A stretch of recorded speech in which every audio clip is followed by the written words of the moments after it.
There's a few news to go over today. Is the Pittsburgh Steelers have made a sneaky good signing, and ahead of what's going to be a massive game this Sunday against the Chargers, the Steelers are making moves. They've made quite the interesting signing to their defensive unit. We'll break down exactly what this report is and who this player is that they signed, but not only that, we have multiple big injury updates to go over, as well as some stats and a new update surrounding Kyle Duggar that you're going to want to stay tuned for, that no one is talking about. A ton to go over on this episode, ladies and gentlemen. But before we get into it all, if you're a part of the percentage who aren't subscribed to the channel, quick reminder, hit that subscribe button. About 67.5% of you who are not, or are watching right now rather, are not subscribed to the channel. So if you want to help me towards the goal of 5,000 subscribers and the bigger goal of 10,000, make sure to hit that subscribe button, folks. Lots to go over today. And obviously the Steelers are in a very important stretch of games here over the next few weeks, and it starts on Sunday, and they have added some more depth to their defense, which is quite interesting.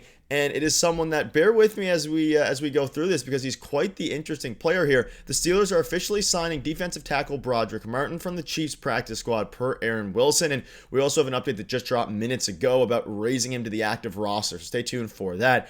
But to give some insight on, of course, Brodric Martin, he is a former third-round pick. He's 6'5", almost 330 pounds, which is crazy. But he's actually a pretty unique and interesting player. So he was on the Kansas City Chiefs practice squad. The Steelers stole him from it, and he is a former third-round pick. And to give some insight on Brodric Martin, as a rookie, he appeared in 3 games for Detroit, played in 2, and started 1.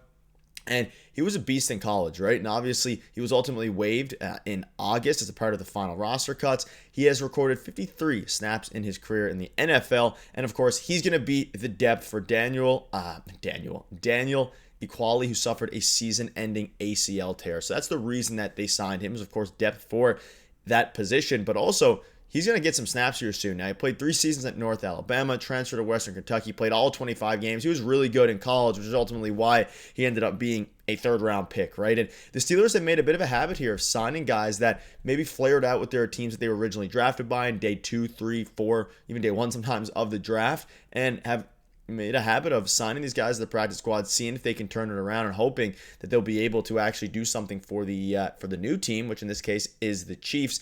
And he is a super intriguing piece, not necessarily because he's going to be some superstar defensive player, but he's an interesting guy. And you could see here, now there's a few different things to go over with this. Now, at Western Kentucky, he started all 14 games. He did have a standout performance in college, all these different things. But Bleacher Report's scouting report, Martin described him as a space eater who is impossible to move one-on-one and can create stalemates against double teams. And he's also solid at turning his hips into the second blocker to get skinny and split the double. So the negative on Martin coming out of college was his pass rush and his lack of explosiveness. Now, those are things that are probably hard to fix, right? He's almost 350 pounds, so he's not going to have much explosiveness. Of course, stopping the pass rush is going to be something that he's there to stop the running game, right? But at the same time, I found someone who posted a little write-up in 2023, so prior to the draft, about the good and the bad of Brodric. So I want to give you guys that, because not a lot of people are talking about it here. So you can see this here.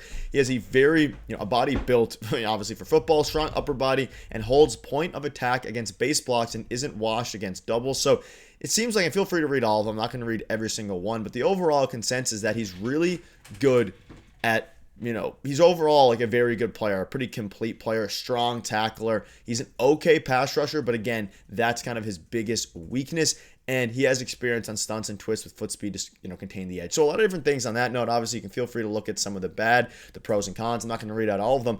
But for a player that you get in the practice squad, a lot of people, whether it be, the Chiefs ultimately decided to sign him originally to the practice squad, but it's a good signing, and it's a low risk, high reward signing. At the end of the day, if he doesn't do well for the team, you can always get somebody else. But to get someone who was a former third-round pick, had a lot of scouting done on him, some scouts viewed him very highly.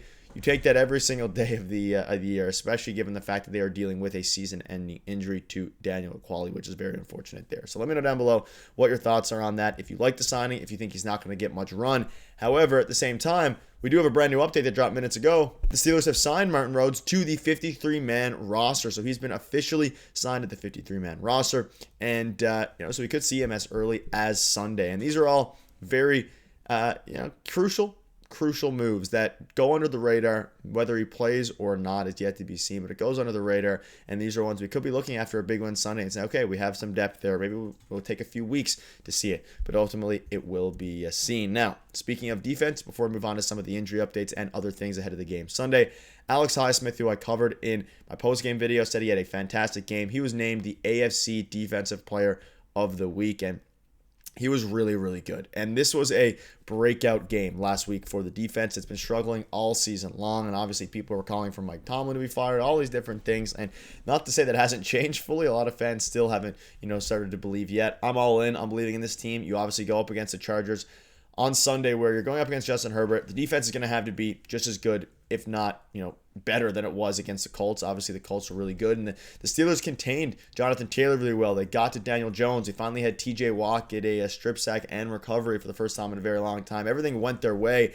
and the guy who went under the radar the most almost was Alex Highsmith. So shout out to him for being named AFC Defensive Player of the Week. But not only that, we also had other players like Kyle Duggar, who was recently acquired, and he was named the 5th most impactful in-season trade of 2025. So yes, people were saying that the Steelers, of course, were quiet at the deadline. Technically, they were the day of the deadline, but they still made one of the biggest trades. There wasn't that many that were gone. Of course, Sauce Gardner, Quinnen Williams, both of those trades were massive. Joe Flacco to the Bengals, you could argue that that's bigger than Kyle Duggar. I think as an overall, for the effect overall, it probably is because they were rocking Jake Browning.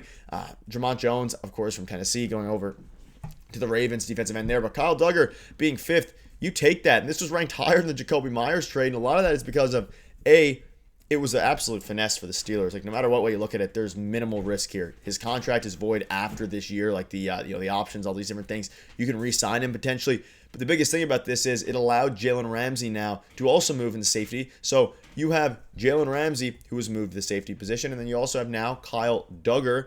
And it's pretty interesting to me. Now, of course, we have to figure out the cornerback spot. Joey Porter, you're going to rock that. Darius Slay, that's still a big question mark at this juncture just to see how things go with that. But yes, they missed out on a wide receiver, but the Kyle Duggar trade's looking very, very good ahead of what's going to be a crazy final stretch of weeks here down the stretch. And speaking of down the stretch, week 10 at the Chargers, you can see some of the DNPs and full practice. So Will Howard and Chuck Clark seem to be progressing very well. Now, ultimately, you're probably not going to see either of these guys with the way that Jalen Ramsey has been moved to safety, but you can see DNP, Scotty Miller, Corey Trice, Jabril Peppers, Alex Highsmith, and Darnell Washington. Those are the main ones. Jonnu Smith will be good, but keep an eye out on Darnell Washington and Alex Highsmith. I just mentioned it. Highsmith was crucial into being that in the great defensive performance that was last week, and Darnell Washington also was one of their best offensive performers last week in a game where DK Metcalf only saw 2 receptions for 6 yards. So going to be very interesting. Hopefully they can go ahead and fully recover here for the game on Sunday. We'll have another video covering that either later today into tomorrow. But a lot of the game, see some of the game preview picks. The Steelers are, I guess you could say, overwhelming favorites here, according to some of the ESPN people. We know these are basically reverse jinxes, but they have the Steelers winning by very small margins. So let me know down below your score prediction. Thank you guys for watching. See you guys later.